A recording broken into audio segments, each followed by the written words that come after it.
Greetings and salutations. I'm the fallen angel Christopher Daniels. Hello, yes, Danhausen here, to tell you, deliver a very nice, very evil message, if you will. This is NXT superstar Dexter Lumis. What's up, everybody? It's me, your buddy, your pal, Scott Stanford. Hey, this is Big Sexy Kevin Nash.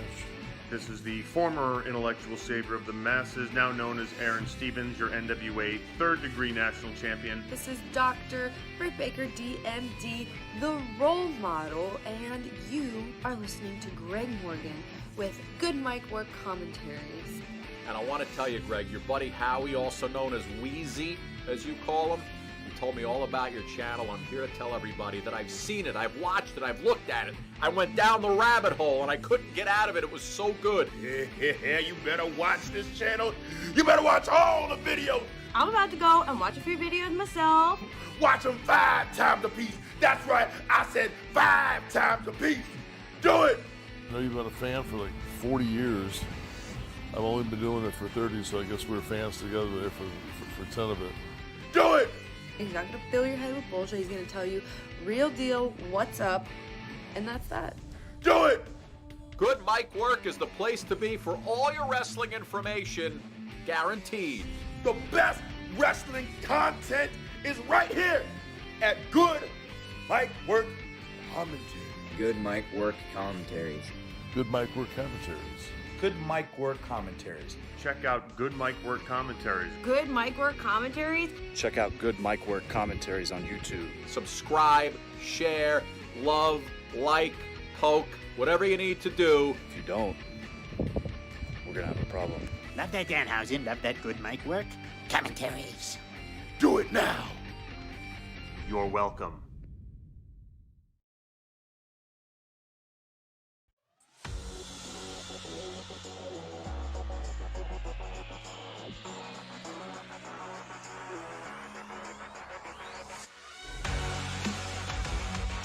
What's going on, everyone? Welcome back to Good Mic Work Commentaries. We are here for your WWE Raw review for December 14th, 2020. And looking at the comments, the few people that are in here in the chat already, I got to agree right off the bat with Big J and Taylor Moyes. I'm going to give this show about a C tonight.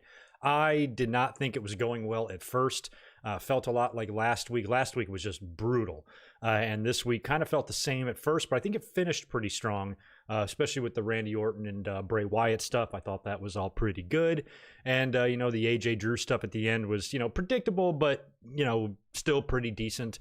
But there was a lot of the matches on the show tonight that were, I think the Raw surviving and not getting a failing grade here is a lot due to maybe some of the lighthearted stuff on the show, a couple of the backstage segments and things like that, because some of these matches were absolutely ridiculous. Some of them were even ending the same way. So, nothing to really talk about there in terms of the action in the ring. But, storyline-wise, I guess they did all they could do, really heading into TLC, which, we can all agree that TLC is a shit pay-per-view. All gimmick pay-per-views are. I hate them all. And December is usually a quiet month, but I think the card on paper, even though they've given us 2 of these matches already with Sasha and Carmella and Bray and Orton, I think that the card still has potential. And we have a hell of a, I guess what's going to be a main event, maybe not, with McIntyre and AJ, a match that we haven't really seen for the title. So it, I think the pay-per-view could turn out to be pretty good, but I wasn't expecting much tonight for the Raw go home, and I don't think we're going to see a whole lot Friday either for that. We'll just have to wait for the weekend and see what kind of fun wrestling weekend we can pull out of this. So I want to say hi to everybody that's here who knows what kind of audience we're going to have. I know there's a Monday Night Football game on. Last I checked, I'm so checked out of football this year. Oh, looks like Browns are up 1. I thought it was tied. I'm only watching the score cap here. So looks like that's a 35-34 game. So those of you who care about the Browns or the Ravens, I'm sure you're watching that. But for the rest of you, I'm glad that you're here. We'll do our best to review this show as best we can, run through it, take a look at what we're heading into for TLC, and all that kind of stuff. Little scheduling update for you here. This is going to be a big week coming up now between now and the end of the year. This will actually be the last time you see me until this Friday, and we're going to come up and do that fun live stream kind of hangout that I've been talking about.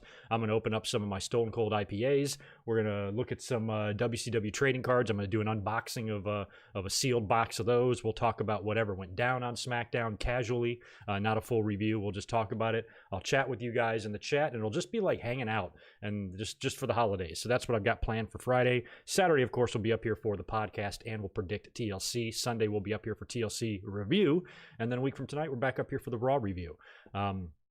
And then after that, I've got some fun stuff starting planned as well between Christmas and the New Year. And I've got a date pinpointed down for another live stream, another fun live stream, which will be Sunday the 27th, 2 days after Christmas. We're going to do a live stream that evening, and I'm going to talk about my top 10 favorite tag teams of all time. And then what I think I'm likely going to do now, because my work schedule has kind of been changing a little bit, I might even be back to work this weekend. So I think what's likely going to happen is we're going to be open on New Year's Eve. So my idea of maybe doing my year-end Q&A actually on New Year's Eve is probably out the window now. But then the day before is a Wednesday. And every time I've come up here and done any stream on a Wednesday after Dynamite and NXT, my audience is really low and really terrible. Kind of like it is now. So that might not be worth it. And then, Tuesday's kind of a weird day. So what I think we're going to do is I think the year-end Q&A is going to be tied in with one of these Raw reviews 2 weeks from tonight. That's when we're going to do it. So continue to send your questions into goodmikework@gmail.com. As we get closer, a couple days before, I'll put something up on social media so you guys can throw a few questions at me there. Last I checked my email, I already had about 45-ish questions in there. So we're off to a good start. And plus, I'll be answering them all night long in the chat and the super chats and things like that. So we should have no shortage of stuff to discuss. So 2 weeks on the 28th, we'll do a full Raw review, just like we do now, and then we'll venture in and maybe spend another couple of hours on the Q&A. So it'll be a long, fun night of live streaming 2 weeks from tonight, and that will be my final video of the year, and then the new year, of course, we'll be right back up here for the weekend doing the podcast, I think on January 1st or January 2nd, I guess. So it won't take us long to start off the new year. And then the week after that, we got New Year's Evil on the 6th, all sorts of stuff. So 2021 isn't going to slow us down at all. We're just going to keep moving balls to the wall, and handful of videos planned between now and the end of the year. And I'm still trying to squeeze in a live reaction. I either want to live react to a Raw or a Dynamite. I'm not sure what, or I'm not sure which week. It's either going to be next week's Raw or maybe even next week's Dynamite. Not sure yet. So just, stay tuned for that. I'll let you guys all know about that on social media, including Twitter. I'm almost out of Twitter jail. Those of you who listened to the podcast on Saturday found out that I got suspended for a week. I've appealed it. A guy, a YouTuber with a really good amount of subscribers actually DM'd me. I won't say his name, but he let me know, hey, same thing happened to me. Just appeal it. They'll overturn it most likely because, maybe it was just an automated type of thing. The only problem is sometimes the appeals take so long. By the time it gets approved, it's already time for your week-long suspension to be over anyway. So I could get it back at any time. Otherwise, I believe it's Friday. I'll be back up here tweeting like a maniac. So you'll be able to check out there all of the scheduling updates and stuff like that. Other than that, that's pretty much it for the pleasantries. We'll get into the Raw results here shortly. Let me just say hello to the chat again, knock out a couple of these super chats that have come in. Steven Scott, good to see you and welcome back, and thanks for the $5. Hey, good mic work, non-wrestling question. With the passing of Tiny Lister, a.k.a. Zeus, he's fifth actor from the movie that's deceased. I can't even think of who else was in that who was even in the movie. There's a couple guys. The one guy was there. He was in Wayne's World. The woman was in a few things, but I forgot what. I don't know any actors in that movie, to be honest with you. So I wasn't aware that he's the fifth actor from the movie, or unless you mean Friday. No, you must mean No Holds Barred. Yeah, I wasn't aware of that, but thanks for the fun fact. Zane G, appreciate the 5. What up, Mike Work? Your thoughts on AEW upset with JR and his comments? I only saw a little bit of that. Are you referring to some of the talent like being upset that he's burying their work in the ring or something like that? I don't notice any huge problems with JR. Any problems I hear from JR are due to probably just his age and, him, kind of putting his foot in his mouth a couple of times, not realizing that he's calling wrestling in 2020, not 1999. And I think sometimes he gets his wires crossed a little bit there, and he's definitely showing his age. That's just what happens when you get old. So that stuff kind of bugs me a little bit, but I wasn't sure of anything specific. JR, though, for people who've listened to his commentaries, he is not shying away or really held back sometimes, even in the WWE. he would comment or just drop little subtle, passive aggressive comments about somebody's size or weight or whatever. I remember one time, I even think I know it was what show it was. I think I even did a review of that show. I'm pretty sure it was Armageddon 99, 2000, must have been 2000. I think it was Billy Gunn and Chris Benoit for the Intercontinental title. And JR was clearly perturbed that Billy Gunn was in the ring defending the Intercontinental title with earrings in his ears. And he said something about it. So, Jim Ross won't shy away from that type of stuff. If he doesn't like something, he'll just say it.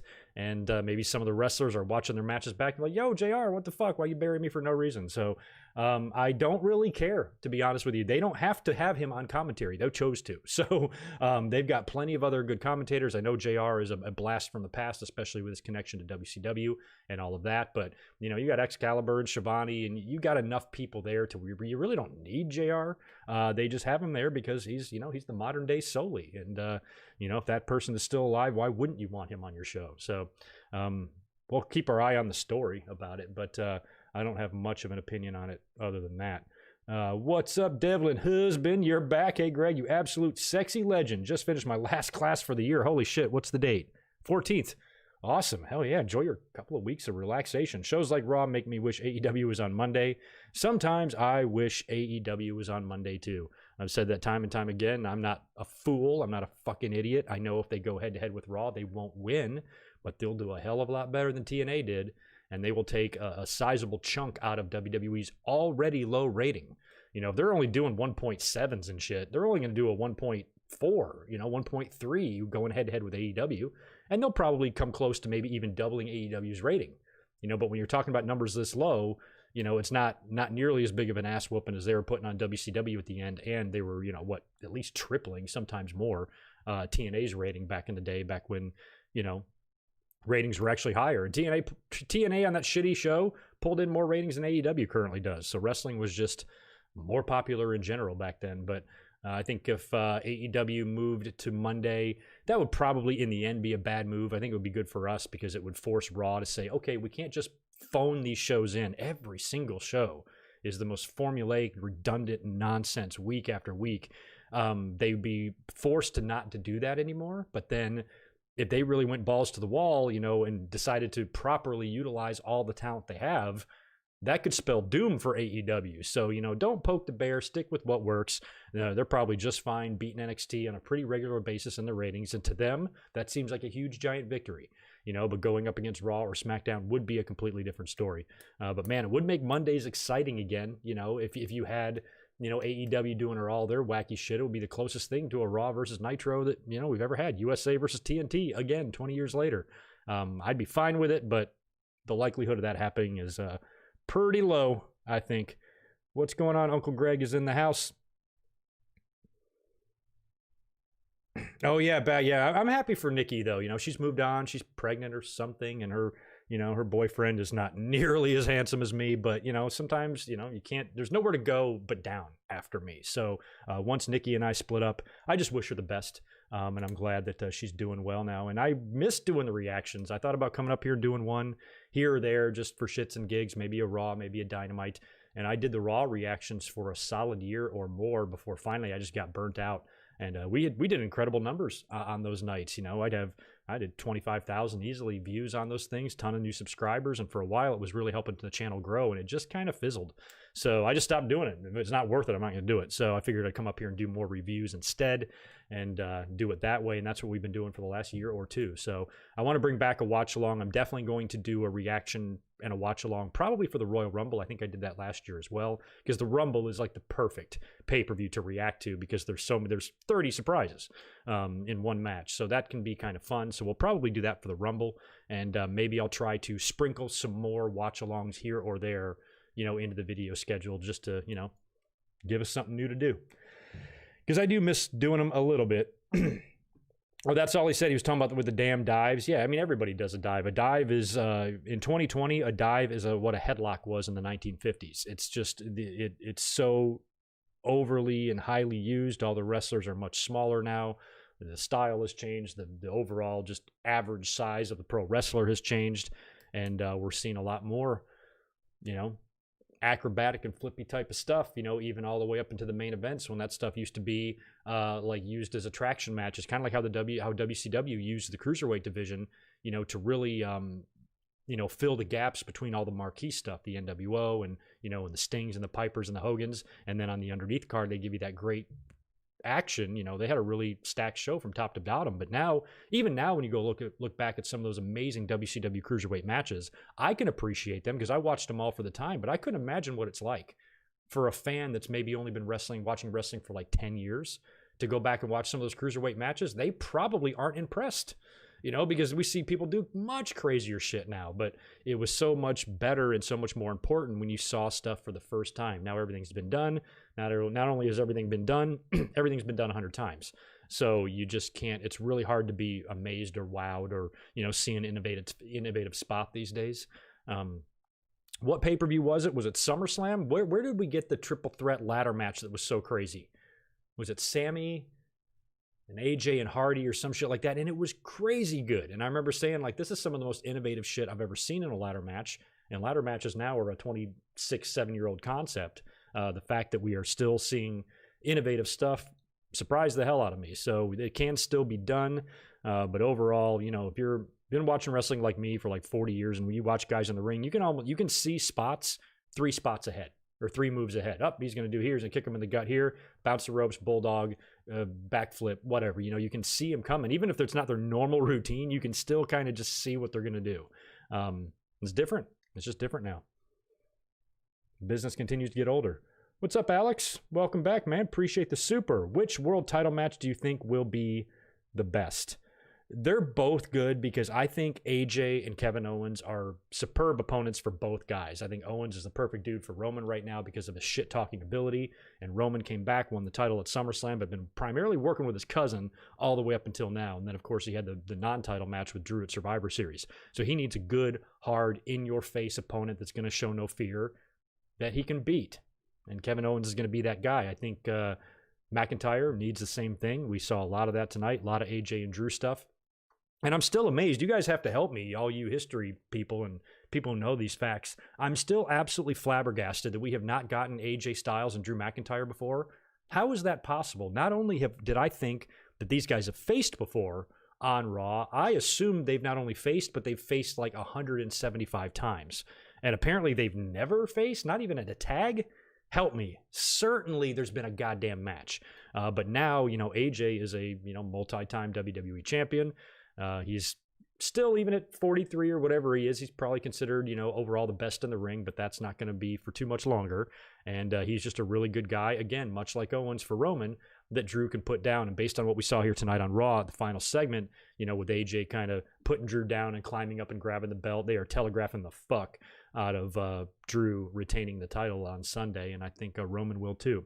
So since we're likely not going to see any world title changes, I think that's why they have some other stuff planned, like the Orton and the Fiend stuff, and possibly a mid-card or a tag team title change as well, because I have a feeling there's a good chance we're going to get 3 tag team title matches on the show with the women, New Day and Hurt Business, and probably Friday if they haven't already, they'll set up Street Profits and Rude and Ziggler.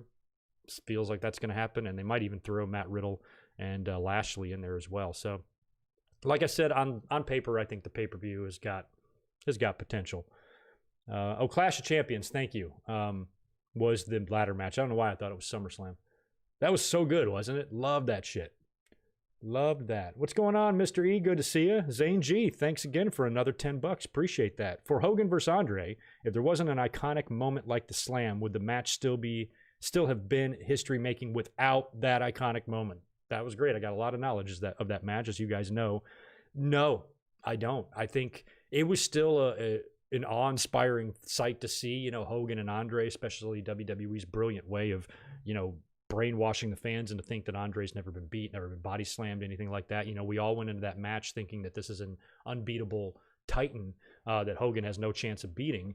So either way, had Hogan won, I think it would have been a huge upset for the fans, and it would have been a great moment, but not as good. That body slam was so essential to that, because that's just the visual of it, not even the body slam itself. You go back and watch a whole bunch of guys body slam Andre, including Hogan. Stan Hansen, Harley Race fucking picked him up one time. So you see Andre getting slammed. It's just, I don't know how to describe it. Andre was so big at that time, you know, and Hogan was so strong, and that camera shot of him just tipping him over like that and throwing him down, they really made you believe that was an impossible feat of strength that Hogan did. So that was extremely essential for making that match as big as it was, and at least maybe making Hogan, you know, because Hogan, if he just would have knocked Andre down like after that shoulder block and then hit him with the leg drop, that still would have been big, you know, but that body slam put it over the top. That body slam put Hogan over the top and made him truly into a superhero after that. I couldn't even imagine that match without the body slam, but the match itself did suck, but the body slam kind of erased it all. So it was necessary. It definitely was. Oh, it was? Okay, thank you for that, JJ Leg. I didn't know. That actually makes sense, and that's better because you don't need 3 tag team title matches on a pay-per-view. Plus, I haven't been paying attention. I just based on what we've been seeing on TV, you know, they do the tag non-title match, and then you get a win. And then on SmackDown, I think Ziggler beat Montez. So I assumed that this week we'd get Dawkins and Rude, which would then lead to the title match of the pay-per-view. But I guess they're going to forego that second singles match, which is very rare. They never do one singles match between each member of the team and then not do the other one. Give me one example where they've only done one and not done the other one. So the fact that they're booking it for Friday is kind of interesting and actually kind of better because we don't need all 3 of those. One of them would have to be bumped to the kickoff for sure. You can't have 3 of those things on the main card. That'd be too much. So, okay, good. Title match set for Friday. I wasn't aware of that. The new one is back. What's up? A rare appearance from yours truly. How was Raw tonight? Anything special happened? Nothing special happened except Randy Orton narrowly dodged a murder rap. Damn near killed Bray Wyatt, but Bray Wyatt rose up as the Fiend. And that was kind of good. Otherwise, no, you missed nothing. TLC Devlin is Sunday. This coming Sunday. We're going to do the predictions on the podcast on Saturday, and I'll be up here after the pay-per-view for a review. Okay, Mr. E, come on. I mean, you can lay out a whole bunch of great moments, but nothing's going to beat that body slam. You know, that's like asking me who's better, Bret Hart or AJ Styles. I'm like, AJ's awesome, but Bret Hart is my favorite wrestler. So that Hogan body slamming Andre is etched into wrestling history like no other moment. And even though I'm aware of this Cena double FU to Edge and Big Show, I don't think about it in the same light. I didn't even remember it until you just said it. I'm like, oh yeah, that was a pretty good moment. So if it was as big a moment as Andre, you know, being slammed by Hogan, then it would be absolutely tattooed on my brain. And maybe a spot like that is for the younger audience. But, you know, in terms of, you know, wrestling's history and the industry defining moments type of thing, not too many things beat that body slam. I don't think anything beats the body slam, to be honest.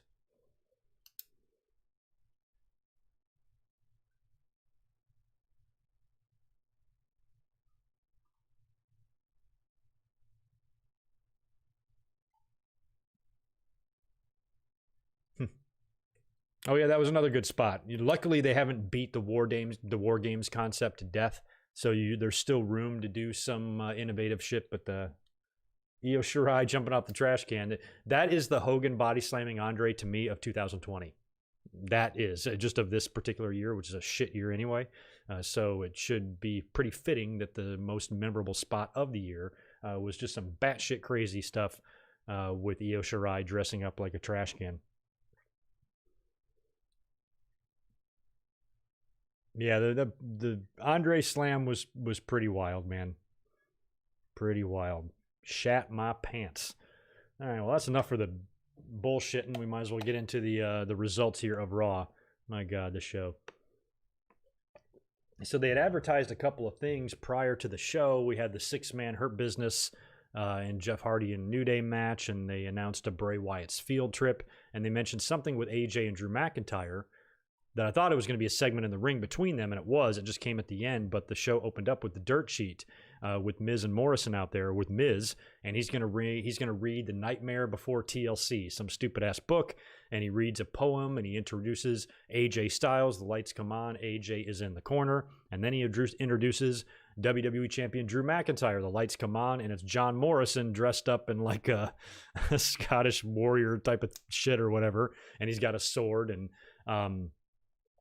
and he says, I guess they just beat the shit out of, the fake McIntyre, and AJ stabs him with the sword, and he says, Miz says that AJ will climb up the ladder on Sunday and become champ, and AJ starts to do it, and then Miz says, but if for any reason he doesn't, then I'm going to be here to cash in that Money in the Bank, and I can become WWE champion. Miz takes exception to that and says, hey, that's not in the book, because apparently AJ helped write this shitty story or whatever, and they start arguing a little bit, and that's when Sheamus comes out to interrupt, and we go to commercial. We come back, and we've got another advertised match that we knew about, AJ Styles taking on Sheamus, and of course, Sheamus and Drew had the little mini meltdown last week. It feels like I still don't know what the deal there is. It felt like they beat up Adam Pearce and Buck, I think, together and then kind of walked away together. But what would happen here in this match, Drew was not making any effort at all to come out and save Sheamus, and Sheamus didn't do anything for him later either. So we got AJ versus Sheamus. Bodyguard gets involved at one point, moves AJ out of the way of one of Sheamus's attacks, kind of has a stare down with Sheamus. We go to commercial, we come back. AJ attacks and focuses on the leg of Sheamus and winds up clipping his leg as Sheamus is up on the second rope. I don't know what he was going to do. And AJ gets up and he clips his leg. Sheamus goes down, and he's able to pin him, kind of roll him up and pin him right there for the win. And then after the match, Sheamus gets caught in the ropes, or they continue the attack on Sheamus, and his leg is hurt. So they tie his leg in the rope, and they fold him over outside of the ring apron where he's just dangling upside down by his feet. And AJ just takes the chair and just wears the hell out of Sheamus. And ref comes down, tries to stop him. AJ continues. And the whole time I'm like, is Drew going to come out here and help this guy or what? And he did not. So Sheamus got his ass whooped in that. I'm certain we're going to get a rematch there probably next Monday or something. I don't know. Hurt Business, I had to make, there's no decent thumbnail for tonight, so I just made this the thumbnail. Hurt Business walk up. This is so funny. They walk up and they're looking all dapper. They're in their suits and shit. And they approach this little skinny fucking ring crew guy, and he's over there eating something, and they approach him. He's got a Riddle hat on, an original bro hat, and he's eating a bro nut. And they're like, where'd you get that? And he's like, oh, I found it. I found the hat right here next to the bro nuts or whatever. So I thought they were going to beat the shit out of him, but instead, Lashley grabs a big carton of milk. Oh, you're eating a bro nut. You're going to have some milk. So he just pours this whole gallon of milk all over this guy's head. But as he's pouring the milk on him, it's just splashing all over. I mean, how expensive is a suit like that? Probably $500 or more. And $1,000, $2,000, he's just spraying his own suit with this fucking nasty milk. That's going to smell. So I thought that was so funny that they dump it on the guy, but Lashley gets completely drenched himself in the milk. That was just kind of dumb. We're getting ready to have that 6-man match next. We've got New Day and Matt Hardy at Gorilla about to go out. They've been doing a lot of these, pre-match, right by the curtain type of interviews, and lately it's kind of like their new thing. And Riddle approaches all of them. They're trying to get ready for their match. And he says, I got an idea, guys. I know that everybody misses Big E, especially the New Day. So I'd like to be in your corner as Bro E. And they all seem to be cool with Bro E being there. So the music plays and they head out to the ring. We go to commercial. We come back. We've got the match. And funny spot in the match where Xavier starts playing the horn on the apron, and everybody, including Jeff Hardy, is dancing around. That was pretty funny. We'd go to commercial after that. Back in the ring, action continues. Lashley blind tags himself in, I think, on Cedric. Hardy hits him with like a, Irish whips him in. Lashley tags. Hardy doesn't see the tag. Hits Twist of Fate onto Cedric. And then before he can even turn around, Lashley is right there. He's got him in the full Nelson and just ragdolls Jeff for the win there. So Hurt Business picked up the win there. And that was all good. Of course, they've got the tag match with the New Day. I kind of want to see them win the titles, like I've been saying, just because I think it would be cool to have a lot of gold in that already very, very sexy looking Hurt Business. And I really don't want Lashley to lose the belt, but I'm wondering if they haven't already, if they've announced it on social media, if we're getting Lashley and Riddle at the pay-per-view, or if they're going to drag that shit out and just do it on TV. As much as I like Riddle and would like him to have singles gold and everything, I don't want to see Lashley lose the belt right now. I just really like him. So I'm kind of hoping they hold off on that match just because I don't want to risk Lashley dropping the title. And plus, I at least want to have a couple of images, a couple of visuals of the Hurt Business with all that gold. I think that would look cool. And like I said, I've been pitching this for the last 3 months. I just think Lashley should just have a very, very long U.S. title run where he just mows through everybody into next summer, still not dropping the title, and just give him a title match as champion. That's kind of the way it used to be anyway. especially if you had a long run like that. I've been saying this over and over. It might be WWE ever wants to squeeze any money out of Lashley, and really turn him into, a badass superstar that is worthy and capable of competing and challenging Brock or someone like that, then this is literally their only chance. If they drop the ball here, I don't know how Lashley ever recovers. This is really the first time I've ever taken him seriously. It's the first time I've ever really looked at him as a badass, even though I should have never had these doubts. It's WWE's fault, not Lashley's. So he's got everything. So now he's a little meaner. I finally believe him as a mean guy because he's with MVP and all those guys. And he even had this great show of strength in that 6-man. Kofi is about to deliver, I think, Trouble in Paradise to somebody, and Lashley just walks right down the apron, grabs Kofi, picks him up like he's 4. Just picks him up like a little baby. Just throws him right over the top rope. Hilarious. So Lashley is my guy, but my idea and my hope that he'll hold on to that belt until next summer around SummerSlam is extremely unlikely. I'd say it's a flat-out impossibility, but that's what I want to see. Will I see it? Fuck no.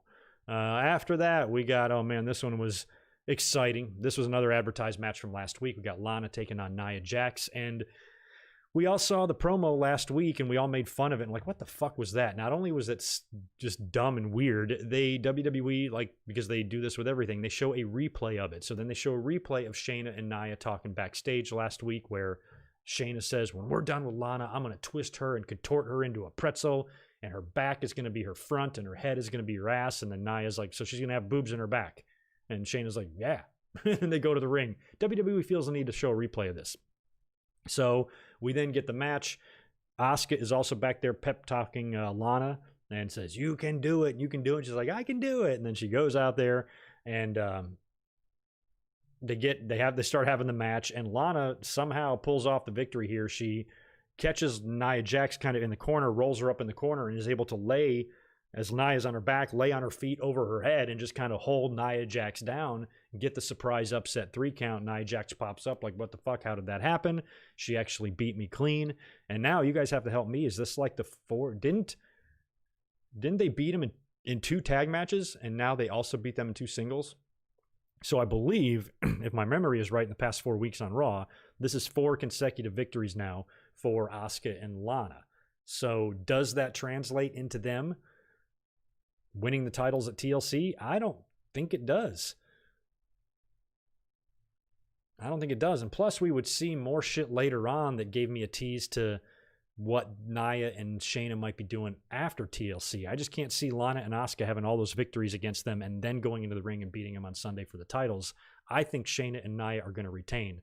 After the match, by the way, and Lana scores the upset, Nia Jax is pissed. She starts beating the shit out of Lana. Shayna attacks Asuka backstage, in the gorilla position. So she's got Asuka down, comes out to help Nia Jax beat the hell out of Lana. So Asuka can't make the save. They just start putting the boots to Lana. Shayna stomps her arm and does that little arm breaking move. They both attack her leg and really go to work on her leg. Finally, Asuka is able to recover, make it out there to make the save, but the damage may have been done.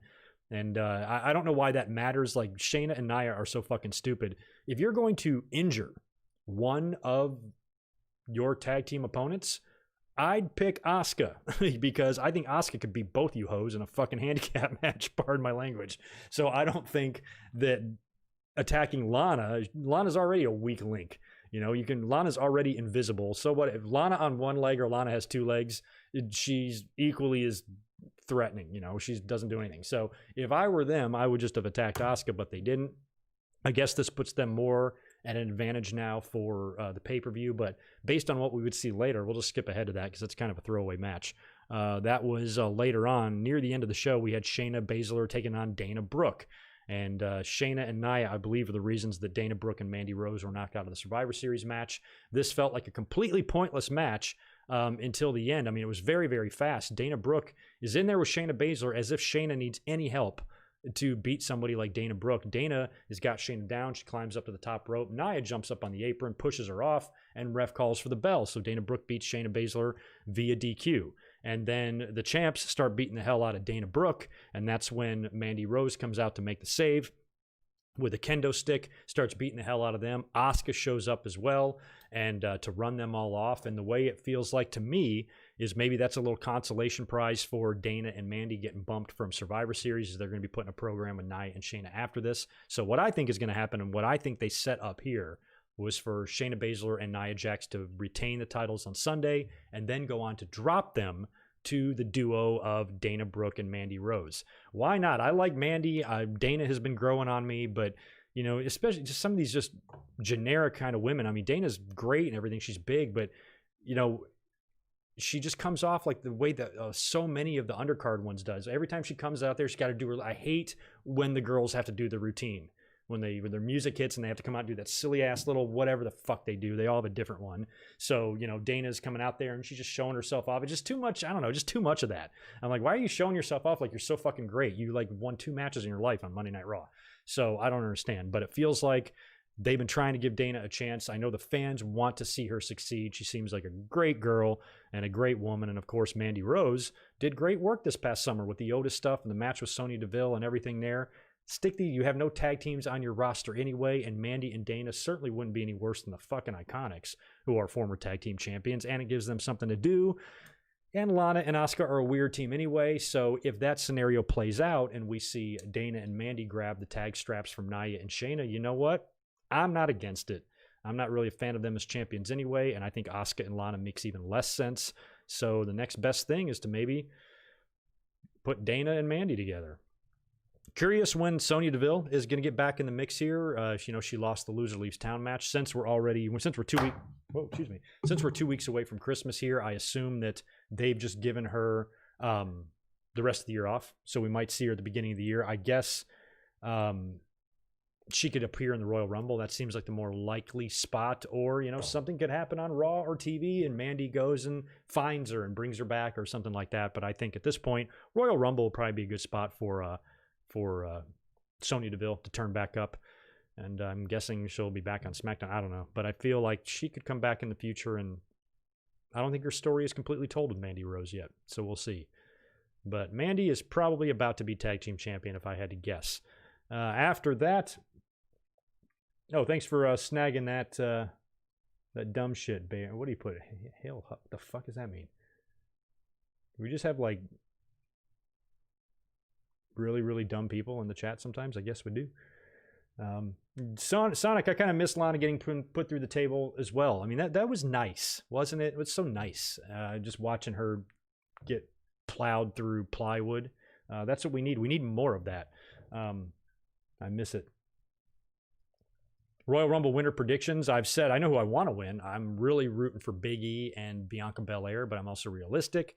And I think that every year at the Royal Rumble, it's so funny. If somebody's pick doesn't win, they get all freaked out. And then many times that pick goes on to win the chamber and get the fucking title shot anyway. So I think that Big E and Bianca should either win the Royal Rumble or Elimination Chamber. I would love them for both to win the Rumble. That would be fantastic. And plus two African-American wrestlers winning the Royal Rumble. That's a first, but it doesn't have to be that way. If WWE does something else, I would like to see both of them get title shots at WrestleMania. Would be awesome, or just sometime in 2021. But Big E, you know, we saw Paul Heyman have that little conversation with him on Talking Smack, which was really good, and you could see he can kind of maybe motivate or bring out the beast in Big E, which something like the Elimination Chamber might be a better match to get Big E over as, oh shit, when he's mad, he can kill everybody. Remember the performance that Shayna Baszler had last year? She just choked everybody out. Give something like that to Big E, you know, where he ain't gyrating and rubbing vegetable oil on his belly anymore. He's in there to kill people, and I think that would be awesome. And then that he could go into WrestleMania then, after Paul Heyman might have unintentionally unleash this very beast that's going to go in and beat his client for the title at WrestleMania. A scenario like that would be just fine with me, but we'll see. There's lots of other people that I think could win the Rumble, you know, so it doesn't have to be those two, but those are kind of like who I want right now. After that, we got Elias and Jackson Riker. Jackson Riker is back. They've broken up the Forgotten Sons, which was fine with me because I forgot about him anyway. They're now with Baron Corbin as the Knights of the Lone Wolf or whatever the fuck on SmackDown. They tested the Jackson Riker and Elias alliance on Main Event, and I guess they liked it enough to go with it. And when we first heard this, I thought it was dumb. Number one, Jackson Riker, you can't be fired or let go or anything like that for your political opinions. That's stupid. I'm not saying that, but the guy does not seem to be well liked, and he seems to be quite stupid. So now that he's back, putting him, you're going to just be surprised I say this, putting him with Elias actually kind of makes sense. Here's why. What have I always complained about in regards to Elias for years, on their months and years on my Raw reviews, is that as great as Elias is, he's got a great look, he's got charisma, he can talk, he can sing, he can do a lot. That having all of those talents hurt him, because what it does is it puts him in the same stupid, redundant segments week after week. Every time Elias has been on TV, whether he's a heel or a babyface, it doesn't matter. He does the same thing. Gets in the ring. If he's a heel, gets in the ring, plays a song, babyface interrupts him. If he's a face, gets in the ring, plays a song, heel interrupts him. Random little 3-week to 2-month-long feuds is all he does. He's feuded with everybody. He's feuded with Braun Strowman more than once. He's feuded with everybody as a babyface and a heel. They can't seem to figure out what he wants to be. He even was off TV for a year for an injury, came back, and literally nothing changed, which I said when we saw him back. I'm like, man, it's great to see Elias back, but what I'm worried is going to happen is that he's just going to fall right back into that rut of doing the same shit every week. Which is fine. He's in a lot better position than a lot of wrestlers. At least he's in the ring and not eating a sandwich and catering. So he does have a spot on the show on a weekly basis, provided he's healthy. That's a good thing. But in terms of him, ascending, the ladder or becoming a real title contender of any kind, you don't see that in the cards for him for any title, So since they do the same shit with him, and it's just boring because every time Elias is set up to be in a segment, he's interrupted. Now Jackson Riker is with him, and Riker said in his promo, he said way too many people interrupt Elias. I'm like, maybe you're not so fucking dumb after all, Jackson. Makes a good point. Everybody does interrupt Elias, and somebody needs to be there to put a stop to it. So I guess now Jackson, who really isn't bigger than Elias, they're both big jacked guys, but I don't know if Jackson is really necessarily bigger than him, but he's kind of acting as Elias's bodyguard or roadie or something like that that's going to prevent people from interrupting. So Elias begins to play his song, and then, of course, he's interrupted by R-Truth. Now, R-Truth says that he came out to apologize for interrupting on Main Event. I never saw the Main Event segment, so I'm guessing it was R-Truth that did that. And he goes, I apologize for interrupting you on Main Event. I'm not an interrupter. And Elias is like, you're interrupting me right now. So that was kind of funny. Elias starts to play, or R-Truth backs off, so Elias starts to play, and then all the jobbers start running out to chase R-Truth's 24/7 title. Riker wipes them all out, gets his hands on a few of them, presses, I think, Tozawa over the top rope, dumps a bunch of people out, kicks their asses. R-Truth scurries away with his title intact, and that was it. So even now that Elias has got somebody to back him up to try to prevent interruptions, this didn't really prevent it. He fought him off, and he kicked some ass in there, but Elias still never got to play his fucking song. So if they put him with Riker now, and there's 3 or 4 weeks in a row of this, to where Elias still can't get out a goddamn song, what's the point of having Jackson there? So I think at least at first, until the wheels start coming off this relationship or this alliance, which I'm sure it will at some point, it's got to work for a little while. So I think Elias should have a couple of segments on TV where nobody fucks with him, or somebody does fuck with him and Jackson takes care of him. And if that's the case, then maybe there's a change for Elias. But at the end of the day, I don't see it any big change happening there with Elias. It's probably just the same old shit, and it was a way to, kind of give Riker something new to do and disband the faction that I didn't really like anyway. So I guess this is better, and at least Elias has found someone to help him out now. It's just, so far it hasn't worked because people are still interrupting his ass. So we'll see what happens there, but pretty funny. Oh no, Gunner's not back. I thought the other guys were, one was Blake. Who are the other fucking guys? Blake and Cutler? Maybe they weren't Forgotten Sons. I kind of don't know who the Forgotten Sons are. I was assuming the other two were Baron Corbin's guys, but maybe not. That's somebody Cutler and Blake. Who the fuck were they? Help me. I don't know who those guys are. So I guess I had one of them wrong. Maybe one of them's not the Forgotten Sons. Maybe just one of them is. I don't know. I'm stupid. You can't expect me to keep track of the Forgotten Sons. What's the first letter, or what's the first word of their damn team name? Forgotten. Hey, do me a favor. These likes are yikes. Will you hook me up with some likes here? Man, these numbers on this channel are very scary lately. Yeah, I forgot. I didn't know, Michael. I didn't know Main Event was even still on. I get where do you find it? Is it online or on the net? It might be on the network, I guess. I don't watch it. I would never watch it ever. So, I don't know. Yeah, Mandy and Dana are cool. I mean, it's really hard to not like Dana because she has worked so hard and she came in. I think she was called up from NXT too quick. That was one of her problems. Fans rejected her. She got zero reaction from the audience, but she grew on it. She kept working hard, showed up for work all the time. WWE, I think, appreciates her work ethic and her attitude. Very devastating and tragic story of how her boyfriend died, which I can relate to because I almost choked to death one time. So that made me very sad for her and made me just kind of want to see her succeed, but I still think she's got something. I just don't like it when they come out and do their little routine. I don't know why. That's a pet peeve of mine. It just drives me crazy. But there is hopes now. I mean, based on what we saw tonight, I think it's extremely likely that Mandy Rose will have gold around her waist. Not Mandy Rose, Dana. Well, Mandy too. But Dana Brooke will have gold around her waist either prior to 2021 or at the beginning of 2021. Just feels like that's what's going to happen.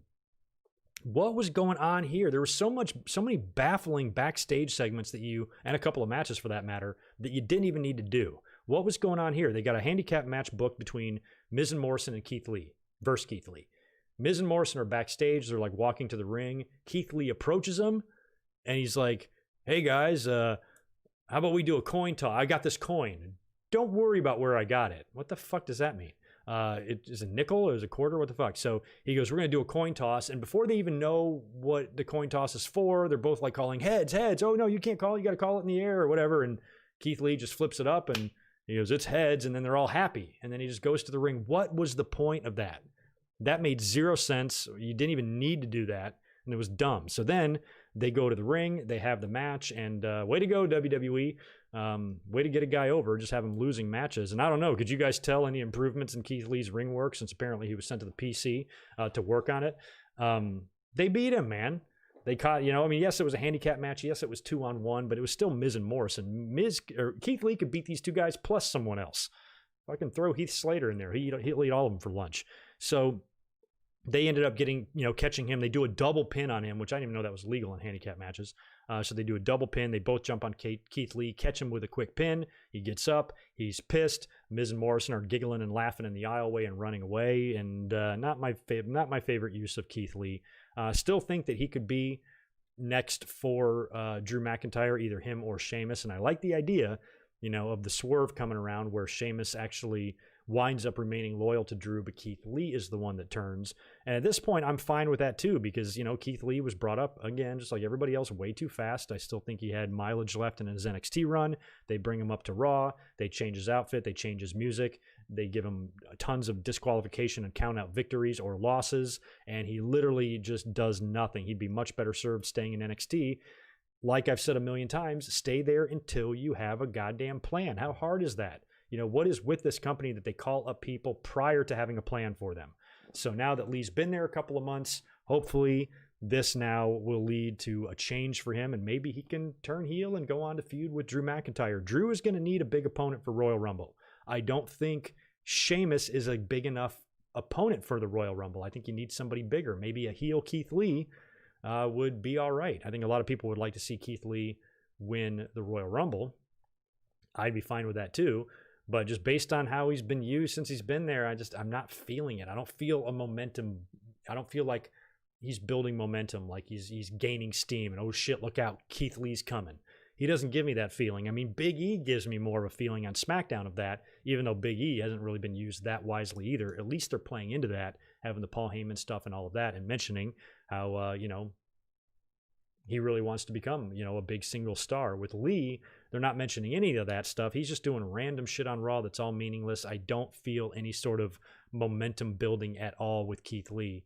And that's fucked up because the dude's awesome. He was there a year ago, man, fucking holding his own against Brock and shit. Now he's just, I don't know why they ruin everybody. I don't know why they do that.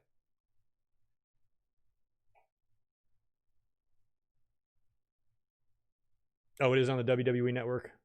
Oh, and what, am I right about the Forgotten Sons guy? I don't know. Yeah, Lee did get called up too soon. I told you guys this last week or whatever, but if you haven't seen the Keith Lee 24 documentary on the network, it's really good. Totally worth a watch. And they showed a lot of footage of his loss after Karrion Kross. And Triple H kind of, I think, got in the ring and he said a few words about Keith Lee, even told everybody there, hey, I appreciate it if this doesn't leave this room. But Keith Lee, this was his last match on NXT. He's going to be heading over to Raw or SmackDown starting this week. And a lot of people that were interviewed on the doc said that kind of shocked them. Like when they said it was his last match in NXT, they thought he was quitting WWE. So it was a little bit, soon. Had Karrion Kross not been there and WWE really wanted to pull the trigger on him quick, then maybe Keith Lee could have survived a little bit longer, but I think he could have anyway. You could have just continued to have Kross murder some people for 2 or 3 more months, and then at fucking War Games, just a couple of weeks ago, have a title match there and have Karrion Kross put Keith Lee down hard, and definitively. It would have been better and it would have been more believable because Keith Lee has got, a longer run to work with this time and he would be mowing down opponents up until running into Kross, and then Kross puts him down and then move, Keith Lee up, or do that in January and put Keith Lee in the Royal Rumble as a surprise entrant. Winning it or not, it could mean that he's on the main roster. So I don't know. I definitely would have waited on Keith Lee based on everything he's done. He's been a complete and total letdown on Raw. And that's not his fault either. That's not his fault at all. Messed up. After that, what did we have? Oh, yeah, we got the Bray Wyatt Thunderdome field trip. So it looks like Bray's going to be bringing his, puppets and everything. What's interesting about tonight is still no Alexa Bliss. We have not seen her since the segment with Randy Orton holding her, and then he passes over to the Fiend. And it's like Fiend has locked her up. He's got her in a basement somewhere, chained to the furnace by her pigtails. And he's not going to let her anywhere Randy Orton now. So we haven't seen her at all. I thought she would be here. I thought she would come out in her little schoolgirl look and bounce around there with Bray Wyatt, but she didn't. Bray comes to the ring wearing a very cool, I'm guessing they sell these, the ugly Christmas sweater, but it's all Fiend themed. It's not something I would buy, but I thought it looked pretty cool. So I'm sure it's on WWE Shop for about $455 plus shipping. So let me know if anybody buys that. But it did look cool. And he comes out, he's in the ring, and they've got the puppets. This wouldn't work with a live crowd, obviously, but with the Thunderdome, you can have, puppeteers behind the railing with, I don't even know the names. Ramblin' Rabbit's the only one I know. What's the dinosaur? Or the bird? The fuck is that? And I forgot what the pig is called. Or no, the pig is Huskus. Oh, maybe I can't remember him. I forget the bird now. But anyway, they're all there at ringside. And Bray says that he wants to apologize to Randy Orton for last week. And that was a pretty cool spot when Randy Orton had him down, pinning him, and then the lights go out and they come back on, and he's the Fiend, and he's got the claw on Randy Orton.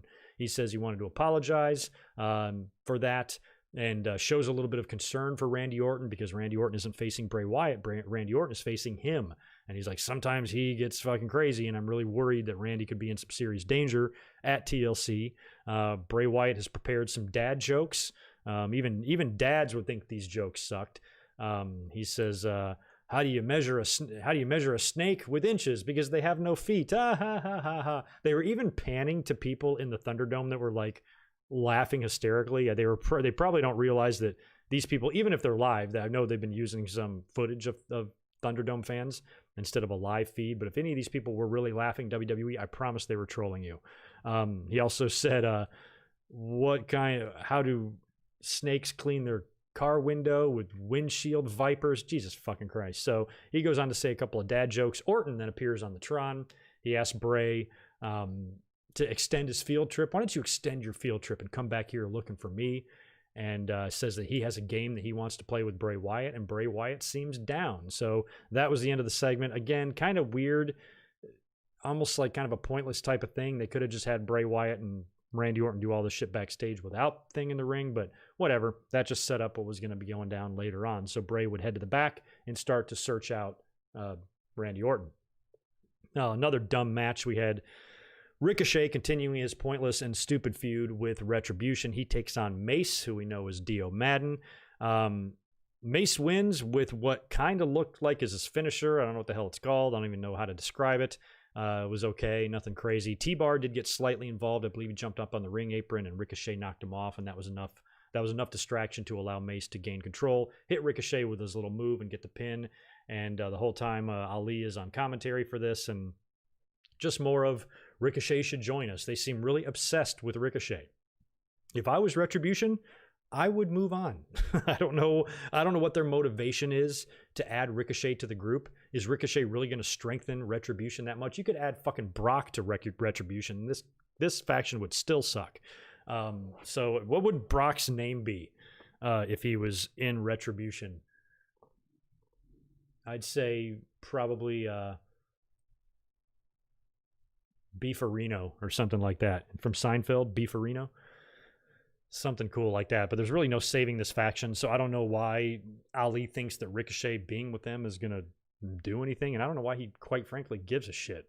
Again, from a kayfabe perspective, if you're a character in wrestling, I would go up to Ali backstage and be like, why do you care if Ricochet is in your group or not? If you really want to strengthen your group, target Bobby Lashley, or target somebody that can kill people. I don't know why you want to create a faction that's supposed to be viewed as dangerous, like a Hurt Business or NWO type of faction that you have to be scared of, but consists all of flippy wrestlers. That makes no sense. So T-Bar and Madden are there, but adding Ricochet to, you already got Bisquick and you got Ali there. Just this faction, get rid of it, please. Backstage, we've got Bray Wyatt approaching Riddle. Riddle's hanging out, and Ray comes up and goes, "Hey, have you seen Randy Orton?" He's like, "No, man, I haven't." But he then pitches what was it, bro nouns? He's got like a chart and everything, and he's, what nouns are? Well, now we got bro nouns instead of pronouns. So that was funny. And Bray actually wishes him luck. No physicality, no nothing. He didn't turn into the Fiend and claw Riddle. He was just like, "Hey, good luck, man." Pats him on the back and walks away.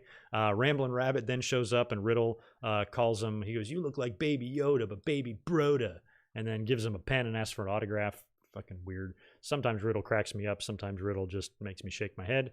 After that was when we had the Shayna Baszler and Dana Brooke match that I talked about earlier on, setting up what I think might be Shayna and Nia's feud after TLC, because I don't think Lana and Asuka are going to beat Shayna and Nia 4 weeks in a row on TV and then on the 5th night go in and win the titles. I just don't see it happening. So I think they'll retain and feud with Dana and Mandy next. After this, we got R-Truth backstage. He's back. He's talking about getting an Xbox 6 for his nephew the PlayStation 6, because the PlayStation 5 is sold out or something weird like that. Huskus then shows up, starts talking to R-Truth, and that's when Bray arrives and yells at Huskus and says not to talk to strangers, and then just runs away. So another wacky-ass segment with Bray Wyatt and a goofy-ass superstar.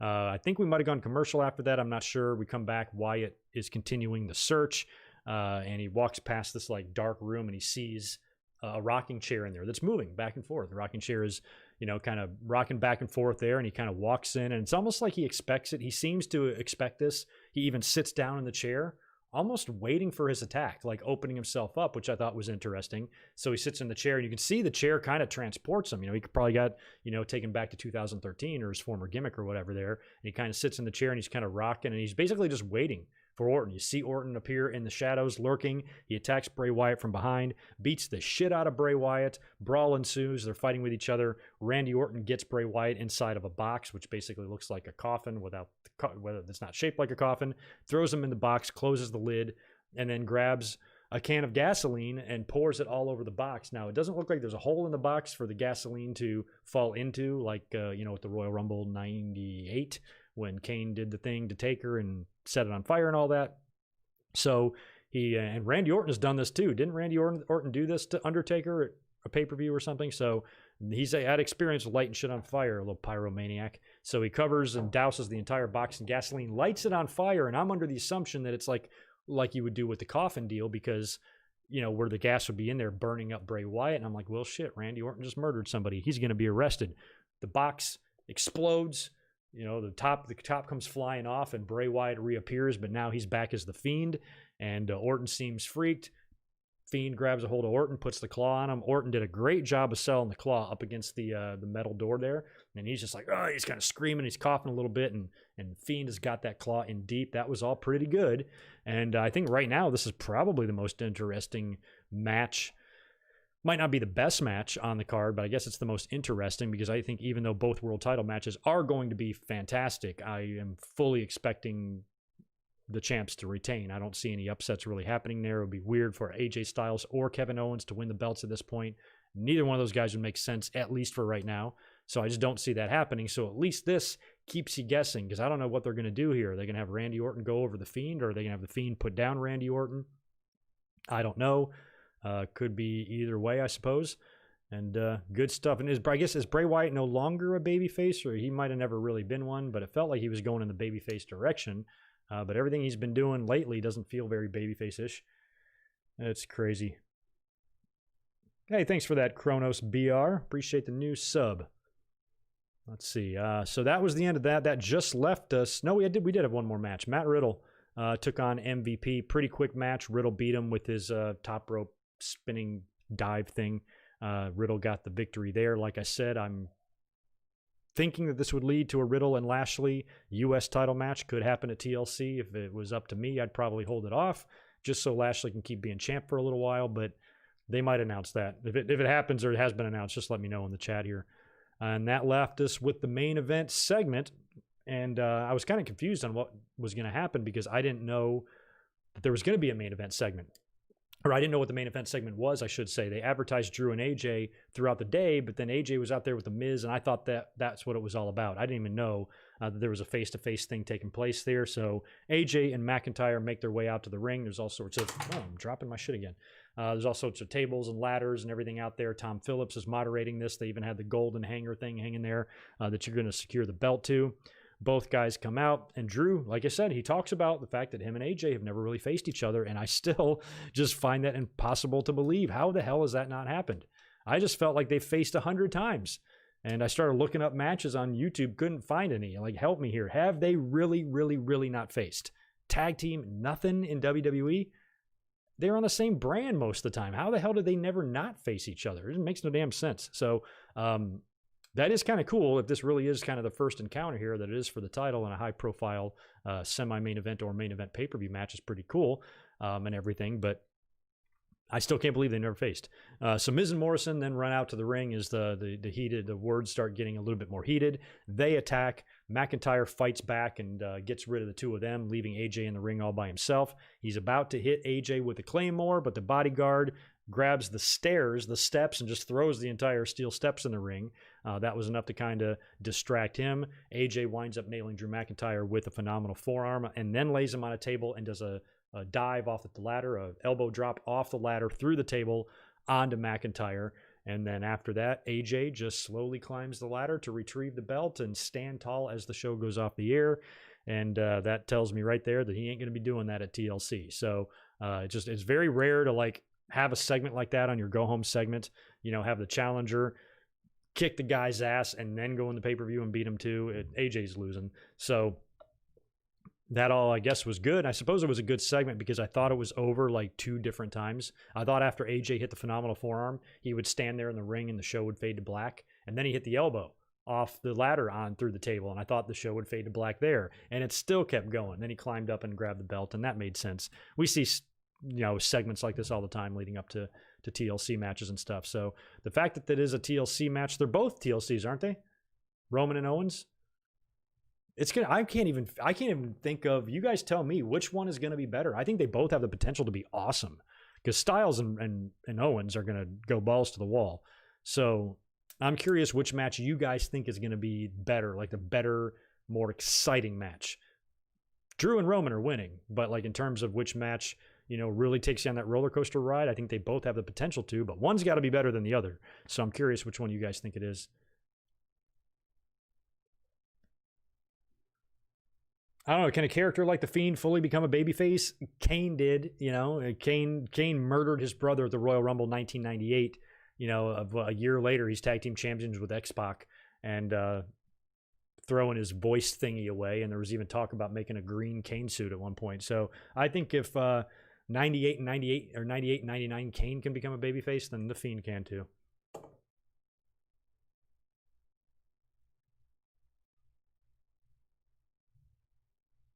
Sunny Man, thoughts on the show? What do you think this is, man? It's a raw review. I'm giving you my thoughts on the show. You found it amusing? It was amusing at times. It totally was. There was some parts on it that made me chuckle. Well, let me scroll up here. I know I got some super chats, 2 or 3 that I missed earlier. Michael Cuomo, there you are, man. Appreciate the $2. Do you think Sean was Bret Hart's best feud? No, Austin. It wasn't much of a feud. You know, like even at the Iron Man match in Anaheim, that was a babyface deal. Like there was still a show of respect there. Then Bret left for almost the full year. By the time he came back, Sean was a son of a bitch, and they never worked together until Survivor Series. They were supposed to work King of the Ring, but Bret was still hurt, and they scrapped the match. They had some scuffles on TV on Monday Night Raw where Bret attacked him one time. They had the real-life scuffle the night after King of the Ring when they attacked each other for real. Sean hit Bret with the chair at Summerslam, and then they went into the Survivor Series match, which was, you know, there was no kayfabe involved there. There was too much internal stuff, real-life stuff going on to where Vince needed to screw Bret, and they were never able to create magic on TV, you know, because they weren't cooperating with each other. You know, think about how great the feud and how great the mic work and the build up to all the stuff that Randy Orton and Edge did, you know, throughout the year, because they're friends, they respect each other, and you know they have no problem putting each other over and doing shit and doing business in the sake of good TV. Bret and Sean weren't willing to do that, and I think I think that's probably one of the best real life feuds. Probably has to be the best, but in terms of Bret's best feud in the WWE, I mean, early on when he was champ the first time, he was, you know, he kind of had a revolving door of challengers. I wouldn't even really include Yoko in that conversation. Maybe Lawler. Because his feud with Lawler lasted about 2 years, more than 2 years, started in 93 and then would carry over all the way into 95 in the Kiss My Foot match, and that was the birth of Isaac Yankem and everything. So I think even Bret and Lawler was slightly better than Bret and Shawn. So but by far, the matches and the shit he did with Austin, even though it was short, 6 months maybe, it was fantastic shit. Zane G, appreciate the 5. Roman Reigns versus Daniel Bryan for the Royal Rumble. Originally, Reigns and Bryan were to compete at TLC. Owens is a transitional opponent. And Bryan will probably be one too. Yeah, and I think if Bryan, that was the early rumors that was going to be Roman and Bryan. But like I said, I'm glad that they changed that, because Owens, you need a tougher person. Not that Bryan isn't tough, but Bryan's little, you know, and they've had some wars before. And, you know, like I said, Roman just got done feuding with his own cousin. He hasn't had a really, really strong, you know, credible threat in front of him yet. And Owens is a guy that is, you know, that can fight, and he's a prize fighter, and he talks smack, and he can stand toe to toe and be fearless of Roman in a different way than Daniel Bryan can. So if you do Roman and Bryan at the Rumble, that would be pretty awesome. I'd be totally into that. But again, I mean, Roman's got to hold that belt until WrestleMania. So whenever Bryan gets in there, it's going to have to be in a losing effort. But that would be a pretty big pay-per-view title match for Bryan. I also think at TLC, we haven't seen Strowman in a while. Anybody got an update on what his injury is? Because I think maybe he could come out and set himself up as a possible opponent at the Royal Rumble for Drew McIntyre as well, because he got suspended or whatever. They wrote him off TV due to the injury. And when Drew disposes of AJ and moves on, you know, Drew can either do the Sheamus thing, or they can turn Keith Lee heel and do Keith Lee, or they can do Braun Strowman. And maybe having a Strowman and McIntyre match at the Royal Rumble. Again, McIntyre, just like Roman, I think should be champion going into WrestleMania. So whoever McIntyre faces, he should beat. And I got no problem with beating Strowman. Fuck Strowman. So it could be that. Strowman could come out at the end of TLC. You know, because even AJ is saying, you know, you don't have to just face me, you got to face everybody, because there's no disqualification. So Miz and Morrison can be out there. Miz has got that briefcase dangling around in everybody's face. So you could have Miz and Morrison getting involved there. You could even have something like, if McIntyre wins the match, then after the match, you have Strowman coming out to attack, to let it be known that he wants to be the next challenger for Drew. But if he fucks Drew up bad enough, and Miz is still on his feet, you know, Miz could come in after that and cash in. What a way to close. That would be the perfect fitting end to 2020. Putting the belt on the fucking Miz. So he's like, can it get any worse? No, it cannot. But maybe, I swear, if they were to do that now, it couldn't be a situation where Miz holds the title until WrestleMania. It would literally have to be a cup of coffee. You know, he'd have to win the title maybe at TLC and then drop it on the final Raw of the year or something like that, or on the first Raw of the new year. But again, you're just taking the belt off of Drew again just to put it right back on him. They've already done that with Orton. So You know, Miz is down to about, 6 months. I guess he's got until, I think Money in the Bank came earlier this year. I don't think it was in June. I think it was in May. So I guess he's got until May to do it. But I'd keep the briefcase on the Miz for a while. No rush. DM23, thanks for the $2 as well. Orton versus Fiend, Firefly Funhouse match, book it. That's got to be coming because the Fiend and Orton are just a regular match at TLC, right? So you know a cinematic deal is going to have to come, especially since even prior to the pandemic, we saw something like that with those guys when Randy Orton lit the house on fire. Was it House of Horrors? What the fuck was that? With Orton and the Fiend. So you could do a callback to that. I don't think you can stretch that until WrestleMania, but you could definitely do something fun for the Royal Rumble. Wherever the hell that's going to be. By the way, tonight was the first Thunderdome show at Tropicana Field. You couldn't tell at all, which I knew we wouldn't be able to. Tropicana Field's much bigger, but they got it all condensed. It's the exact same size as it was at the Amway Center, so nothing different really visually with the Thunderdome there. It's probably a transition, though, for the talent. Hey, this is going to be our home for the next several weeks. We're going to have to be in this baseball stadium and get used to a new locker room and all that shit. But, you know, other than that, wasn't that eventful.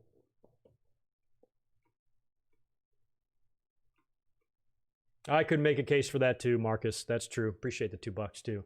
Owen, I should have put Owen on the list. The Austin stuff was so good, though. But I liked the Owen feud. The WrestleMania 10 is one of my favorite WrestleMania matches of all time. It's in the top 3.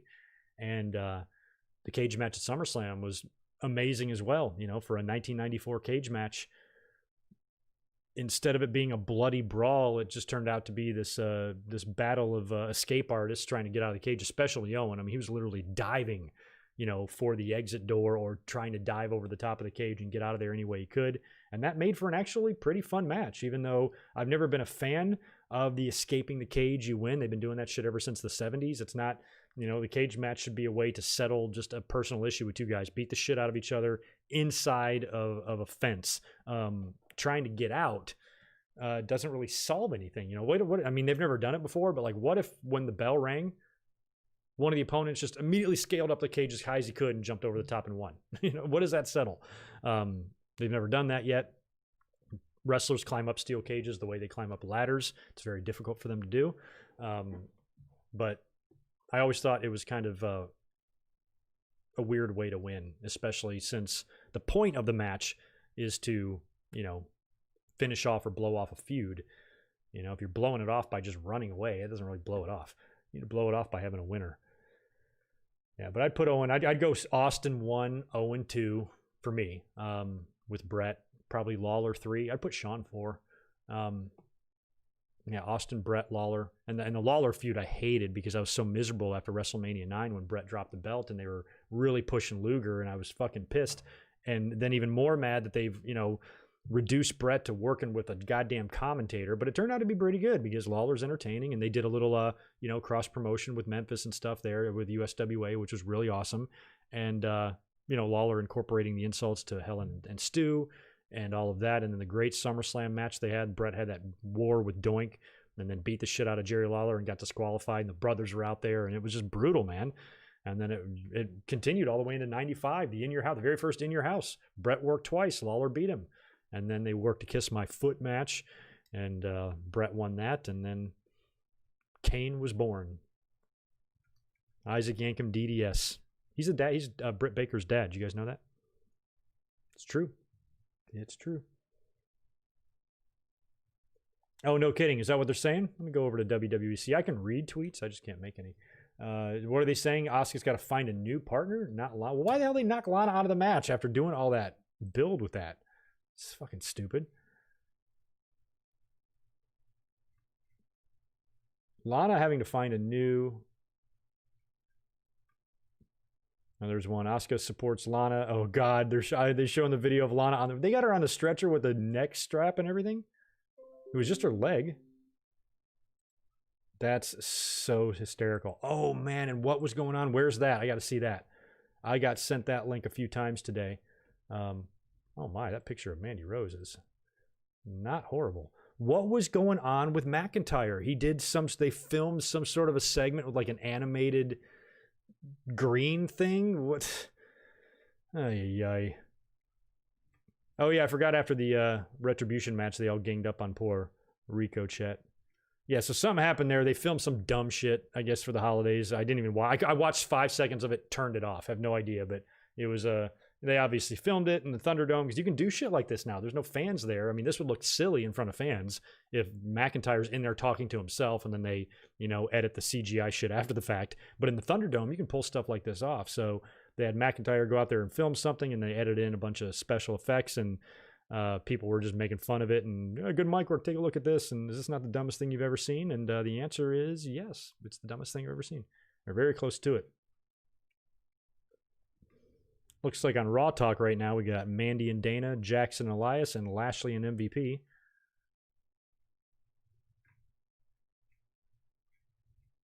Yeah, I'm not seeing where that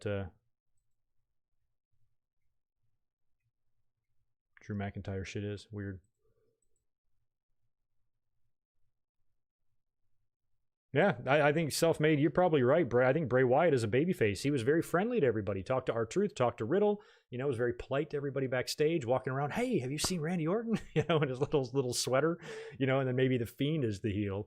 That could be.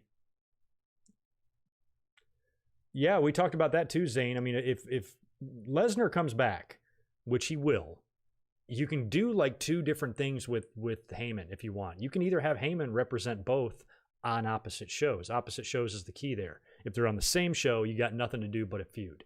And again, if Lesnar's willing to do business, I would have Roman exercise this demon at some point against Lesnar and put Lesnar down clean. He has beaten Lesnar, but not in the same way Lesnar's beaten him. WrestleMania 34, he kicked out of 956 F5s, but still got put down and was left laden in a pool of his own blood and piss to close the show. And he got that quick victory over Strowman, with a chair sliding over Brock's head or whatever. Did I say Strowman? He got the victory over Brock at SummerSlam with a chair sliding over his head and all that. It was weird. He's never just put the beast down. And so now that Roman is a much different Roman, you could do something similar. Just help me out with my memory here. In 2013, when Brock came back, I know Heyman and Punk split up, and they would even do like a match or something like that. But did the split come prior to SummerSlam, or did the split come or prior to Brock coming back, or did Brock come back and then F5 CM Punk and then the split came after that? I can't remember, but it would be a situation like something like that where I think Brock might come back and maybe give Heyman an ultimatum, dude. With the wars he and I have had, it's either him or me. But I also think it would be very cool if they stayed on the same brand for a short time, because again, something like this has got a very short shelf life, just like Austin and Triple H did. The 2-man power trip with Vince McMahon was very cool, but that is not something you can run with for a year. Personalities are too big, stars are too big. But for a little while, it's pretty awesome. It's a pretty cool visual to see these guys fighting side by side. 2 most dominant guys in the company. They both got singles titles, and then they win the tags on top of it. You could do that. Or you could send Brock to Raw. He wins back the world title. Roman is Universal Champion, and then the 2 of them team up to win the tag belts. So that way one guy doesn't have to be the IC champion. They'll both be world champions, and they'll be tag team champions. That's interesting. Help me. Has that ever happened? I don't think so. But if it happened, it would have to have happened in modern history, and my modern history memory sucks. So has there ever been a WWE champion and a world heavyweight champion teaming up to win the tags? I don't think so, but that would be kind of a cool idea. So maybe if you did the alliance, and maybe you did them teaming up for a bit, just a short bit, and then the friction starts, then you got some problems, and then maybe SummerSlam you do Roman and Brock, and Roman finally beats him definitively. Maybe not like what Goldberg did to him, but puts him down. I don't think Brock would be cool with the boot in the chest, but some sort of a pinning combination to where Roman just puts his hand on his chest and he knows 1, 2, 3. Like there's no doubt in his mind. Some sort of a pinning finish like that, I think would be great. Again, if there's anybody that can ever survive, losing big pay-per-view matches like this, it's Brock. He was built too strong, ended the streak. He's got legit fighting experience. He's, a badass. He still draws money to this day. So use him to, he's my age. He's 43 years old. He's got a shelf life too. So let's make Roman now. Roman's your new Brock. Roman can fill that void of Brock. And it will happen. You watch. It will happen. Right now, everybody's, singing the praises of Roman, as am I. I always will. but fans will grow tired of it. Then they'll start, once Roman drops the belt and then wins it back and shit like that, which will happen, he will drop the belt and win it back. This is not his last Universal title reign or WWE title reign. He'll win both of those belts again. But what's going to happen when he does it? Oh, always going back to the old Roman. They're going to start having that attitude. They are. They are as predictable as fucking anything, these fans. So they are going to do that, and then they're just going to start with the same exact carbon-copied arguments that they had with Brock, and they're just going to plaster that onto Roman. I always go back to Roman. I can already hear him. Ugh, God. But the cool thing with the Brock stuff is that the options are open. They can do anything they want, and I would love to see an alliance. I would love to see a feud. I'd be cool with either one of those scenarios. I'd be cool with an alliance leading to a feud, that type of thing. But I think it's a match in time that you have to do, and Brock has got to get a victory, Roman has got to get a victory over Brock like Brock had over him, where he just fucking beats him. And if Brock has got to kick out of 6 spears to do it, fine. I can't believe how mad people got. The guy that they hated didn't win the title, and they still found a reason to beat. It was unrealistic. Bray Wyatt just got burned alive and came back to life. I don't think 6 F5s is that unrealistic, or 4, or whatever the fuck it was. People got all their panties all in a bunch over that. And it's so pointless and so still. That shit bothers me. Kick out of 12 for all I care. Roman literally could have kicked out of 75 F5s, and I wouldn't have complained a lick. Because that shit doesn't matter. Not today. Back in, 25 years ago, finishes, and being protected and shit like that was a little bit more important than it is now. It is not now at all. So that didn't bother me. And if that's what it takes for Roman to beat Brock, to get his win back, that's fine too, as long as he beats him and pins him 1, 2, 3 clean with no help in the middle of the ring. That's all you need. That'll make Roman. That'll vindicate him, and that will really set him apart from everybody else, because even Seth and Drew have done what Roman didn't do. Seth especially beat Brock twice. And I guess it did take a low blow, but still, he beat him twice at WrestleMania and SummerSlam, right?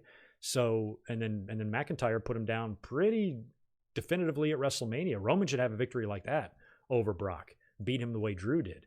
And Roman was never able to do what those two guys did. So I think WWE is going to want Roman to have that feather in his cap at some point, and it should happen. In my head, I feel like a main event. I feel like that match should be penciled in for WrestleMania. Not WrestleMania, SummerSlam.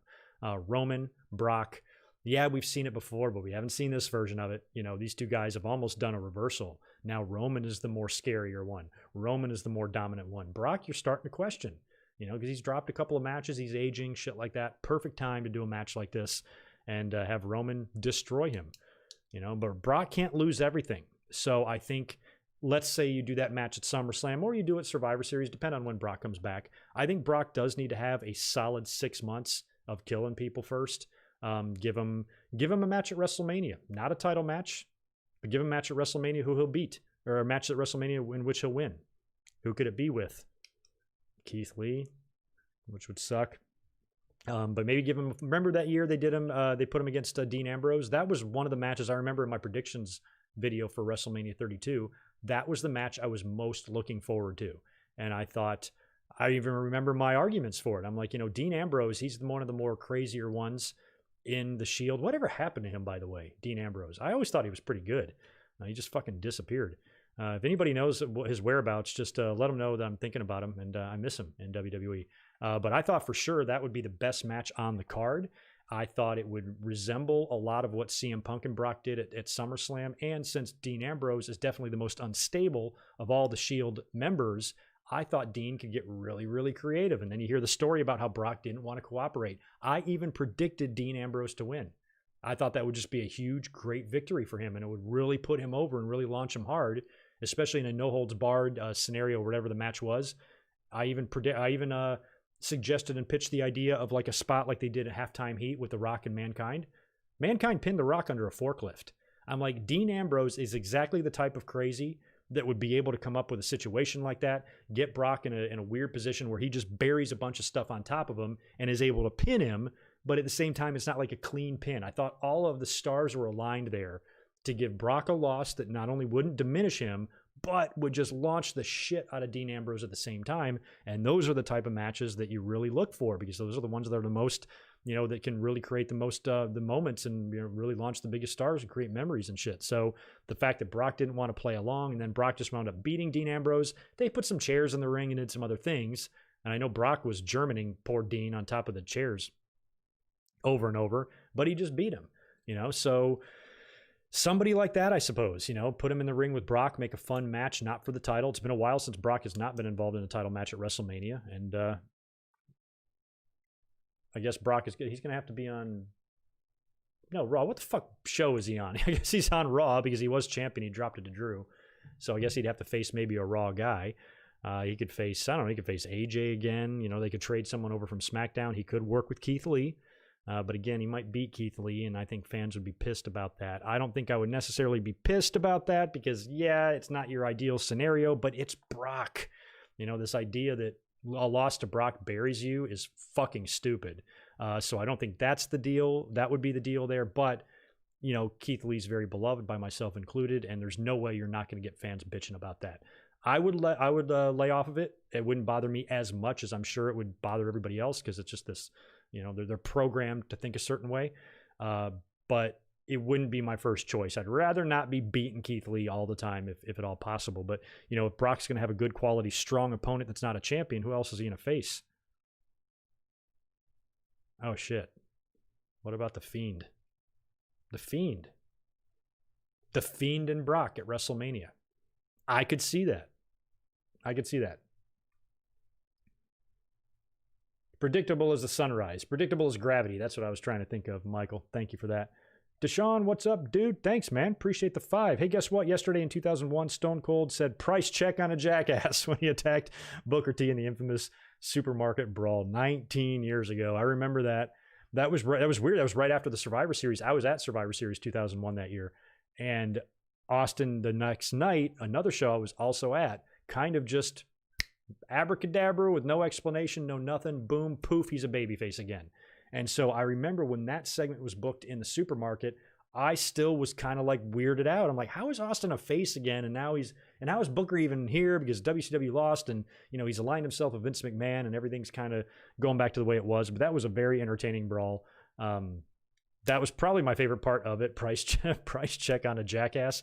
I mean, Booker T, he was such a cooperative player back then because they put him through a lot. They made fun of him. The Rock. I mean, I think they appreciated Booker's talents, but they still treated him as a WCW guy. They were not going to bring a WCW guy in there and put him over all their talent. So when he was in there with the Rock made fun of the way he looked, the way he dressed, the way he talked. He brought out the mini Booker, and then he's in the feud with Austin, and Austin is dumping milk and yogurt on his head and trying to get a price check on a jackass and stuff. They humiliated Booker.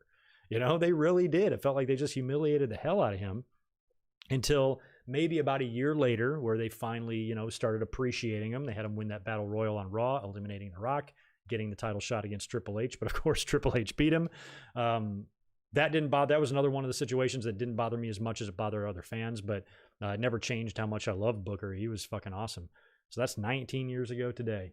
Maybe next year for the 20-year anniversary, we'll review the Supermarket Brawl or whatever show that was on. That was a Raw, right? Was it on Raw? Might have been SmackDown. I don't remember. That was good stuff.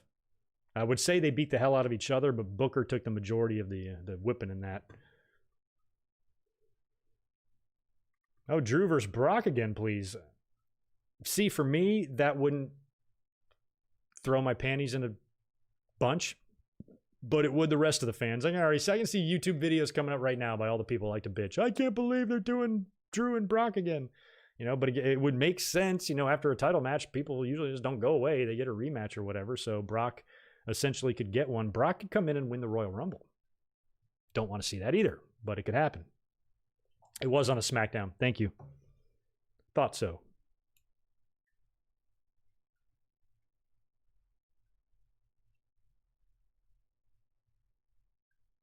Yeah, and Lashley versus Brock. Trey, I'm fine with that. I'm fine with Lashley versus Brock, but I want to hold it off a little longer. I want to hold Lashley and Brock off until like SummerSlam. Well, then that's what I had penciled in for Roman and Brock. But if you don't do that, I would love to see Lashley continue to roll with the U.S. title and face somebody major at SummerSlam, either a champion or either Brock or either both, and put him down. I feel like there's a couple of guys in line that WWE should try to give victories over Brock to, but you just can't do them all in a row because then it loses its meaning. I feel like it's already kind of lost it a little bit after McIntyre did what he did to Brock at WrestleMania. So Brock is gonna have to come back and gain a little bit more momentum before he just turns right around and drops a match. He's not going to come back, lose at the Royal Rumble, lose at WrestleMania, lose at SummerSlam.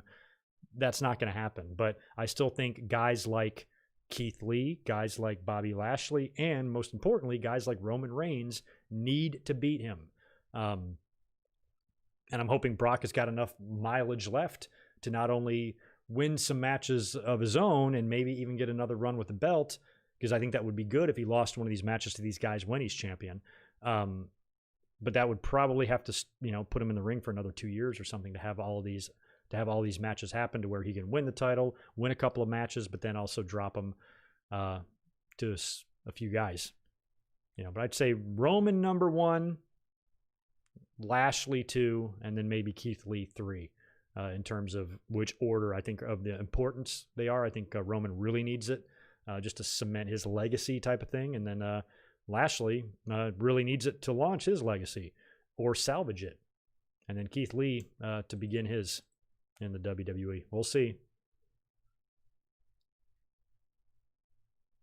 Yeah, I do. Deshaun. That might have been the mini Booker. Is that when he said 2 + 2 = George Washington, sucker?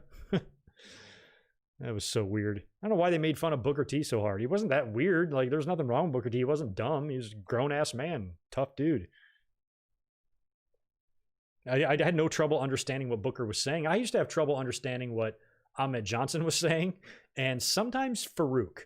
Not really as Ron Simmons. I never had trouble deciphering Ron Simmons promos, but Farouk I did. He was talking a little meaner, it was just a little fast. Sometimes you couldn't make out the words. And Ahmed Johnson, I still don't know what the fuck he ever said.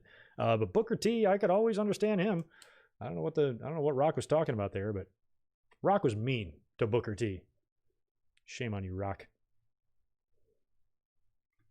Yeah, and we got to get the head of the table versus The Rock, too. You got to try to figure out a way to get Roman and Rock in there. I think both wins would be huge for Roman. If Roman can find a way to beat, finally, definitively, Brock Lesnar would be great. And if he can put down The Rock in The Rock's last official match that he ever has, would also be great. We talked about that, I think it was last week, because Roman kind of got screwed over in the Undertaker deal. He should have been the one to retire him. But it would be much more fun to see this version of Roman Reigns retire someone. And what a better way to cement your spot at the head of the table than beat the current head of the table in the family. I mean, Roman can say it all he wants. Rock's the one out there with billions of dollars, right? Rock wipes his ass with 50s. He's got, he's the most famous dude in the world. So if Roman thinks he's the head of the table, he is not. It's The Rock. So in order to, and they're probably building up to that because they're making a big deal about the tribal chief, head of the table. At some point, Roman's going to be flapping his gums on Fox, and then out will come the people's champ. I was there on the first ever SmackDown when Rock came out. And dude is a surprise is all I ask. I mean, I know WWE won't do that now. If they find out Rock's coming in, they are going to plug and the shit out of it and promote the shit out of it, try to boost a rating. But man, you can just see maybe after a big title defense or something like that, Roman can say, I'm officially the greatest or whatever. And this could come WrestleMania, come next year or whatever. It could come SummerSlam. I'm the greatest and yada, yada. And then if you smell and The Rock comes out, I'm like, oh my God, head of the table, my ass, bitch, you're looking at him. That would be great. That would be great. Especially when Roman beats him. I don't know. I heard Rock, I hear like big action stars like Rock. They even have worked in their contract, like when they're doing a movie, like how many times they can be punched and how many times they can't ever lose a fight and stuff. So if Rock's got creative control in all of his movies, he's going to really have to, do a big favor for his cousin here. Hope he does. No reason not to. How old is Rock? 74? He can still do it.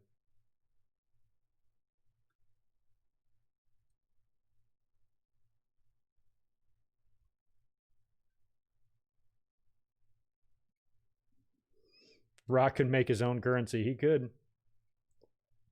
I mean, he makes so much money. I don't know why he continues to work so hard. I guess that's just different people. People have different work ethics. But if I had made $800 million I ain't leaving the house. I mean, I am. I'll probably be traveling a lot, but I'm not doing anything except leisure activities. I am not working. I'm not going to study any lines. I'm not going to do anything. I'm not going to be bothered by people. I'm going to make my money and chill the fuck out. But some people can't do that. You know, sometimes when you have 800 million in the bank, that's not enough for you. You need more, and you continue to negotiate bigger and bigger deals for more movies. I'm like, how much money do you need? Especially when you're pushing 50 years old. I'm like, now's the time to chill out. If I had enough money to retire at 50, you're goddamn right I'd be done in 6 years. Restaurants would never see me again, aside from being a customer. What's up, Kyle Cammons? I'm doing great, man. Glad you're here. Probably about to wrap things up. Can you guys do me a favor and keep smashing the thumbs up button for me? Thumbs ups or likes are really important right now for channels. It really would help a lot if we can just try to get a decent amount of likes on these videos, because that affects traffic and that affects how my videos are shown and distributed throughout YouTube. So please help me out. Who is IC champion right now? Sami Zayn is. So Jey Uso making a run for the IC title. I'd be fine with it, but again, I think Uso should probably beat a babyface. And plus, I think Jimmy will come back. I think tag titles are probably in their future more than the IC, but I don't know. Jey Uso impressed the hell out of everybody. His performance and his work against Roman Reigns in both of those matches were really good. If I was Jimmy, I'd be a little bit worried that my tag team partner could, ascend to higher levels than me, leave me in the high and dry. But I think they'll put them together and have them win the titles to be with Roman, kind of thing. And that'll be a cool visual too. Roman with the world title and his two little cousins with the lowly tag team titles. But if they wanted to push Jey into a singles run of any kind, no arguments for me. I like Jey. YouTube is so weird now. YouTube was down last night. It was right around when I was about to go to bed. I was trying to watch something and it just shut off. But I didn't care because I was going to sleep anyway.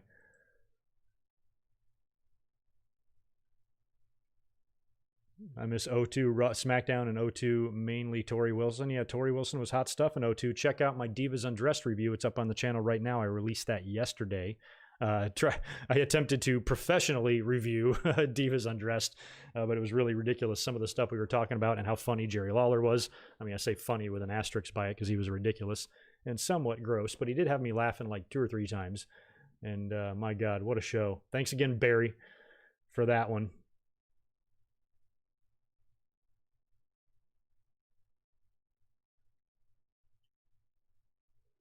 Yeah, The Rock will give Roman a push, but Roman's already getting a push. He's already pushed about as hard as you can be pushed. I think Rock will basically just really add and help his legacy. He's going to give him something. He's going to give him a talking point, and he's going to give him something to mention for years to come. I mean, if Roman retires The Rock or puts down The Rock and becomes the true tribal chief, it'll be probably the equivalent of Jericho beating Austin and Rock in the same night. He still mentions it to 20 years later, or 19 years later anyway. Reigns and Lesnar alliance to end Drew McIntyre. That could be it too. I mean, both of them have got a bone to pick with McIntyre now. Well, Reigns, beat him, but I feel like there's still an unresolved issue there. McIntyre even said in his promo, "I will beat you, one day." So that could all tie in. The good news there is there's options. It really sucks when you only have like 1 or 2 options. All the shit we laid out, the possibilities with Roman and Brock and Drew and Keith Lee and Lashley and everybody going into WrestleMania all the way through SummerSlam next year. And The Miz, has got that briefcase and shit. There's a lot of possibilities and options, and that's always good. When you don't really quite know what's going to happen, you just hope what happens is good. And I think there's a pretty good chance it will be decent in 01. Can't be any worse. Can't be any worse at all. Yeah, Kyle, I hope you get back to school again too, man. I think 2021 will be the year. Vaccine will begin to be distributed. Restrictions will begin to be eased, and it ain't going to be a light switch where the next day it's all gone, but we are going to slowly dip our toes into the water of regular life and wade in all the way and eventually be in up to our necks. It's just going to take a little bit longer, and I'm hoping, by SummerSlam, it's hopefully COVID won't be an issue anymore. Let's just hope. It's got to be, man. It was a rough year.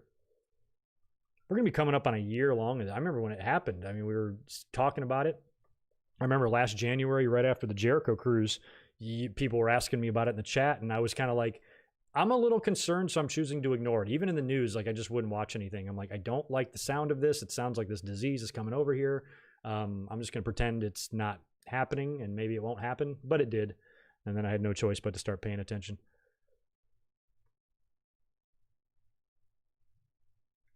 All right, that should about wrap it up for tonight. I think there's nothing else to do. I've been going about 2 hours here, so that's a pretty decent amount of time for a Raw review, especially these days when nothing really happens on the show anymore. So it was kind of cool hanging out and chit-chatting with you guys tonight.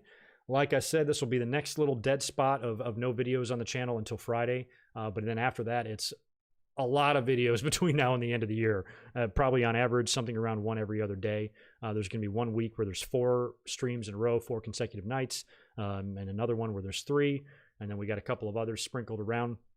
I still think it's only the 14th, and the year is over on the 31st. I think I have 10 streams, podcasts, videos between now and then planned. So it's a lot and a lot of me. So join me this coming Friday. I'm going to probably do it at 8 p.m., I guess, my time, which would be 11 p.m. on the East Coast. Hopefully that's not too late for everybody. And I'm going to crack open some Broken Skull IPAs and hang out and set up a couple of cameras so I can show you what I'm doing. I'm going to do an unboxing, and that's going to be a lot of fun. And then after that, it'll be podcast, then it'll be pay-per-view review, then it'll be Raw review, and it's going to be balls to the wall. So you guys have a great rest of your night and have a great week, and I will catch you this coming Friday.